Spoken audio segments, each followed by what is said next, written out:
आपल्यापैकी बऱ्याच जणांच्या घरी दररोज सायंकाळी झी मराठी चॅनलवर एक मालिका बघितली जाते, ती म्हणजे अप्पी आमची कलेक्टर. त्यामध्ये अप्पी कशा प्रकारे संघर्ष करून यश मिळवते व कलेक्टर बनते. कलेक्टर बनल्यानंतरचा तिचा तो जंगी सत्कार, काय तो तिचा रुबाब, काम करण्याची पद्धत, वा खूपच छान. खरोखर कुणालाही हेवा वाटावा. मलाही कधी कधी स्वप्न पडतात कलेक्टर झाल्याचे, पण हे स्वप्न जर पूर्ण करायचे असतील तर त्याला पर्याय एकच, तो म्हणजे स्पर्धा परीक्षा.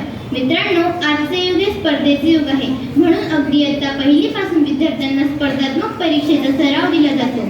स्पर्धा परीक्षा या विद्यार्थ्याच्या जीवनातील एक महत्त्वाचा भाग आहे. स्पर्धा परीक्षामुळे विद्यार्थी प्रत्येक विषयात किती सक्षम आहेत हे कळते. स्पर्धा परीक्षामुळे विद्यार्थ्यांना स्वतःचे मूल्यमापन करता येते. ते भावी आयुष्य गांभीर्याने घेतात. जीवनाच्या प्रत्येक क्षेत्रात आपण काहीतरी शिकत असतो आणि ते शिकणे आपल्या आयुष्यातील कठीण काळात आपल्या कामी येते. तो कठीण काळ म्हणजे परीक्षेचा. स्पर्धा परीक्षा नसत्या तर मुलांना काळाचे महत्त्व कळले नसते आणि आयुष्यात काहीतरी करून दाखवण्याची भावना त्यांच्या मनात विकसित झाली नसती. स्पर्धा परीक्षामुळेच गुणवत्ताधारक विद्यार्थ्यांना योग्य तो न्याय दिला जातो. त्यांच्या मेहनतीचे, श्रमाचे चीज होते. स्पर्धा परीक्षांचा अभ्यास करताना मुली स्वतःला त्यात झोकून देतात. परीक्षेत यश मिळावे हा एकच ध्यास ते उराशी बाळगून असतात.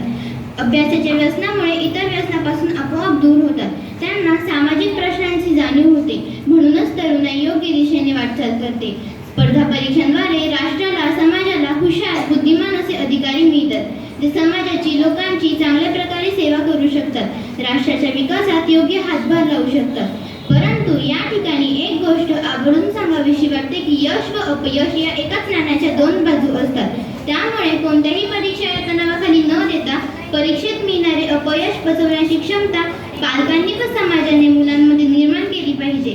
नाहीतर काही दिवसांपूर्वीच राजस्थान येथील कोटा येथे एका विद्यार्थ्याने छतावरून उडी मारून जीवन संपवण्यासारख्या अशा दुर्दैवी घटनांनी समाज सुन्न होत राहील. अपयशाने खचून न जाता पुन्हा प्रामाणिक प्रयत्नांनी यश नक्कीच मिळते. शेवटी जाता जाता स्पर्धा परीक्षांचा अभ्यास करणाऱ्यांसाठी कवी हरिवंशराय बच्चन यांच्या कवितेच्या 4 ओळी या ठिकाणी सांगाव्याशा वाटतात. लहरों से डरकर नौका पार नहीं होती, लहरों से डरकर नौका पार नहीं होती, कोशिश करने वालों की कभी हार नहीं होती, कोशिश करने वालों की कभी हार नहीं होती. जब तक न सफल हो नींद चैन को त्यागो तुम, जब तक न सफल हो नींद चैन को त्यागो तुम, संघर्ष